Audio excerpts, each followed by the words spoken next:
Ghana, your beloved country, is free forever. I know Ghana will go gay. West Elizabeth, we love you. Ababa, wow, wow, too.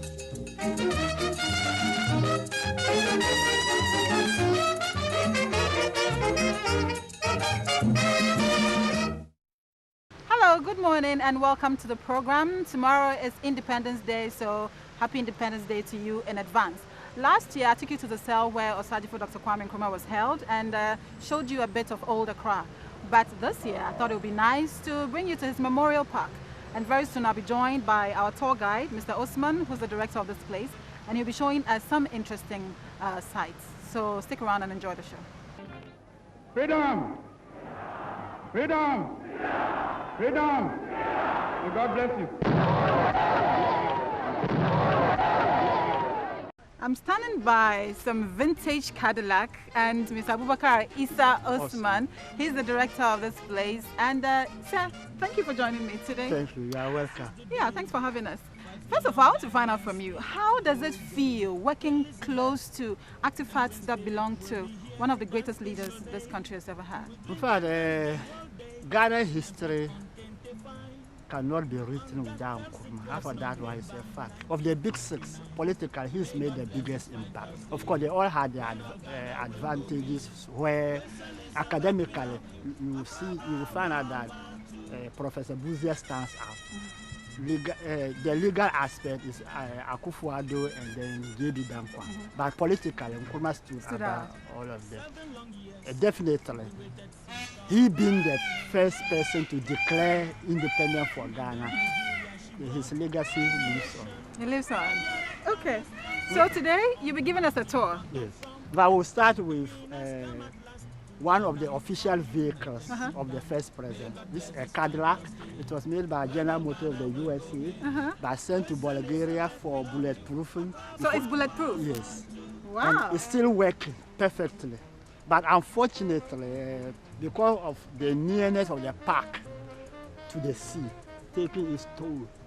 Oh, and it's a shame. It's a real shame because all these rusty things on it. Yeah, in fact, so we are taking this opportunity to appeal to corporate bodies to come to provide a glass house so that posterity, 50, 100 years on, it will still be here. It will still be here. So, Nkrumah actually sat in this car. Yes. He sat in this car. He sat on the seat. Yes. And wow. Can I go in? Yes. Oh my God! I am such a history freak, so this is like a big moment for me. Kwame Nkrumah actually sat in this car, and I am also sitting at the same spot, holding the same wheels that he's actually touched. And this is an amazing feeling, trust me. And the car is actually bulletproof, so you can't shoot me. Those of you at home, you don't know where to go this Independence Day, try and come to the Kwame Nkrumah Memorial Park, and you get to see all these wonderful things. But it's a shame that the car is just falling apart because it's not been maintained well. So we're appealing to the right people. So this is really amazing. You know, I can see the mechanics here. Sam says off, automatic, defrost, air condition. And I'm told, Mr. Osman, the radio actually still works. It still works and it has FM. It still has FM? Yes. So is it still clear? I mean, very clear, even than some of the systems we have in the system now. Amazing, amazing.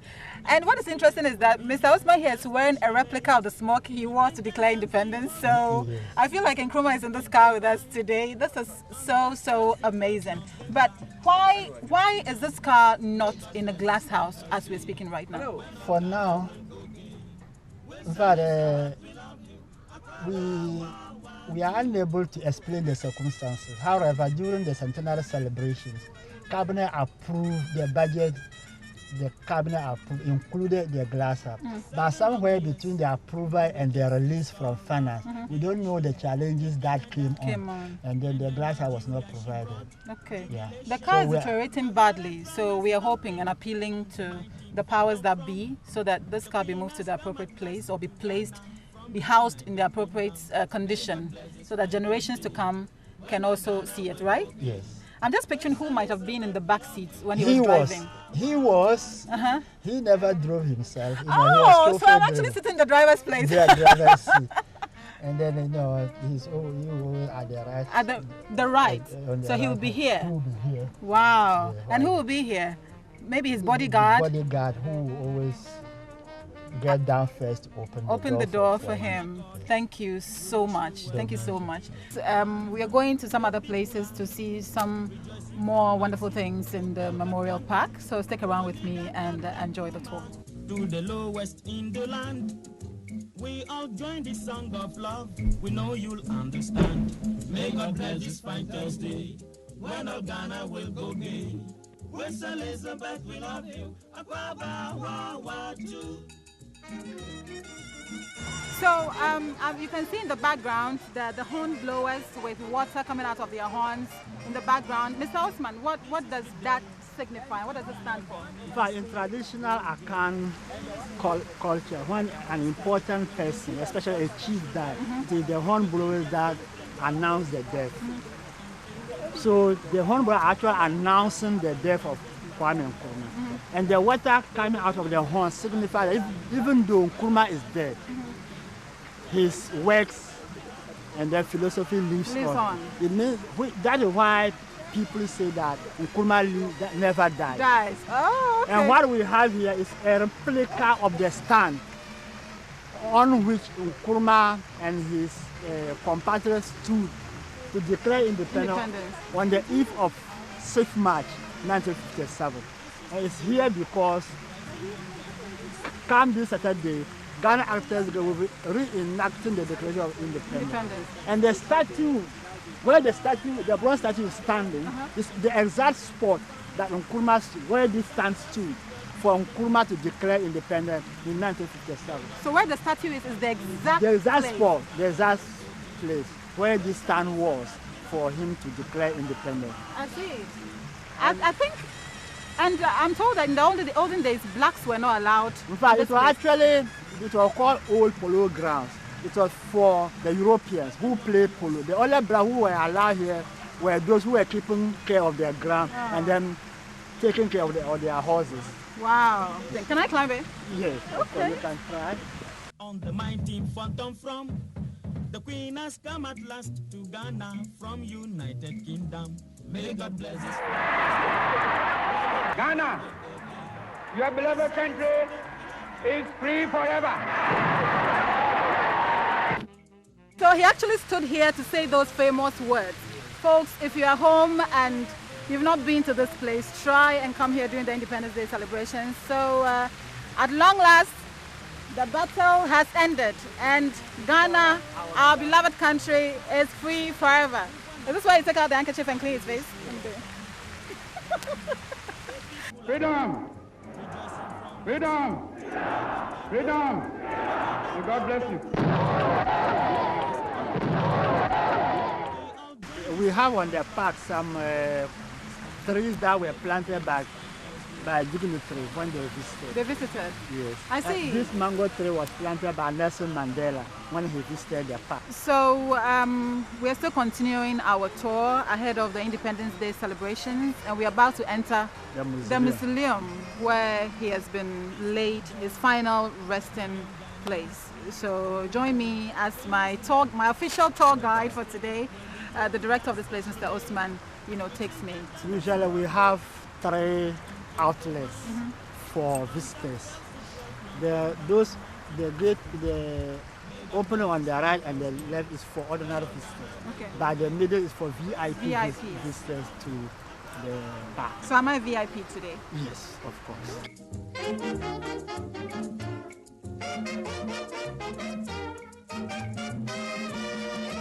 This is the day 5 billion Ghanaians will go gay. Queen Elizabeth and Prince Philip will be here that special day. We'll drink and dance the whole day and put on Kente Fine on that Thursday. So we are here, finally. Mr. Osman, please take it away. But this is the final, we hope that this will be the final resting place of the first president of Ghana. But actually, this is the third burial place. The first in 1972, when he died in faraway Bucharest. He was buried in Conakry, Guinea, where he was co-president to Secretary. In 1972, he was brought to Nkrumah, his hometown, because his mother was alive when he died, to be buried there. But in the government of the day, that is ex-president J.J. Rowling, felt that he had to be given a national honor. So he was brought from Nkrumah to this place in 1992. Also here we have the remains of Madame Fatia, the first lady of Ghana. She's also here? She's also here. Before she also died, she made a wish with the children that she wanted to be buried by the husband. So where is she?